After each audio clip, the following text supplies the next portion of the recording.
Ang topic ko po kasi ngayon about palamig.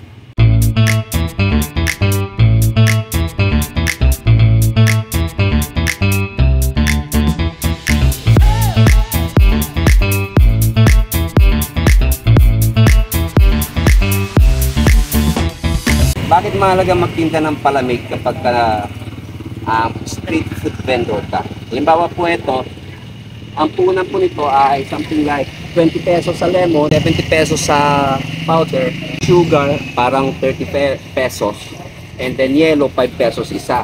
So mga 10 yellow ang may lalagay mo rito. That would be 50 pesos. Tsaka yung mineral water, yung isang malaking galon na blue, 35 pesos yata yun eh. Ang half nun ay something like 70-50. So parang 20 pesos na rin. Ang magagastos mo dito ay mga 150 pesos na lang kamo. So binukod namin yung benta ng palamig namin doon. So nakabenta na kami ng 110 pesos sa palamig. Magagastos mo mga 150. Siguro makakagawa ka dito ng almost 300 pesos. So kikita ka ng 150 pesos sa paggawa ng palamig. Katulad niyan, sila ma'am, tatlo sila, tatlong palamig, 30 pesos agad. So, kung aaraw-arawin mo sa 150 pesos, parang maliit lang, no?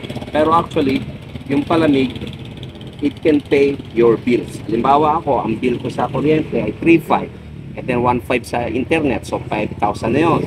So, sa tubig ko ay mga 500, so 5,500 pesos na. So kung makakabenta ka nito at kikita ka ng 150 pesos sa isang araw, sa isang buwan, kunyari nagtitinda ka ng 30 days,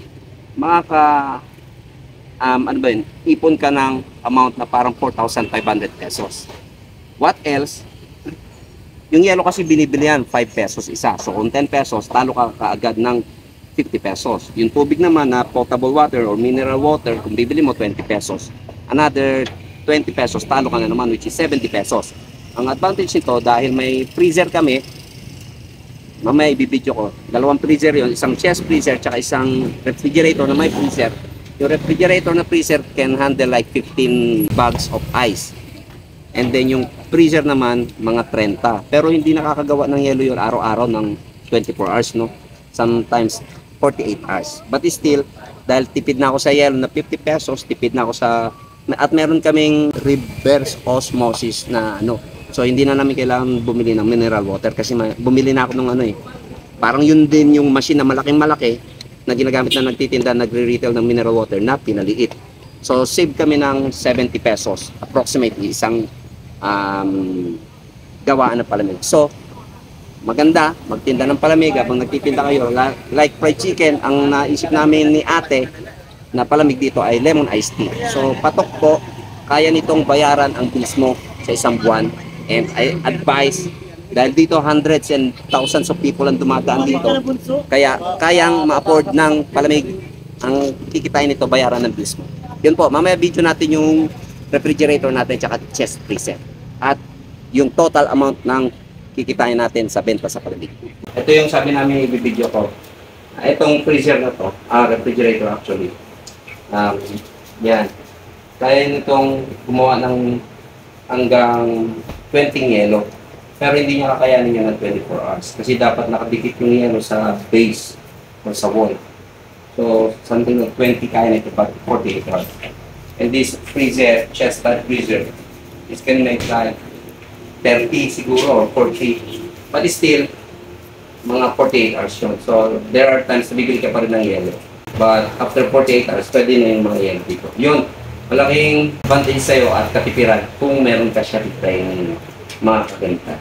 Kaya, in conclusion, yung magkano benta natin sa palamig ate? Mga nasa 300. 300. 300 daw yung inipit namin. So, kalahati mo would be 150. And yung 150 kung times 30, that would be 4,500. Sa 150 yun ha. Kaya kaya niyang bayaran yung bills mo ng kuryente, ng internet at ng water. So, I advise kung maraming taong dumadaan sa lugar ninyo at may negosyo kayo, isa sa pinakamagandang pagkakitaan din ng palamig. Salamat po, yung kwentuhan natin at information and details sa pagtitinda ng palamig para baka maaaring makatulong sa inyo. God bless you all po. Bye-bye. God bless. Bye. Bye. See you.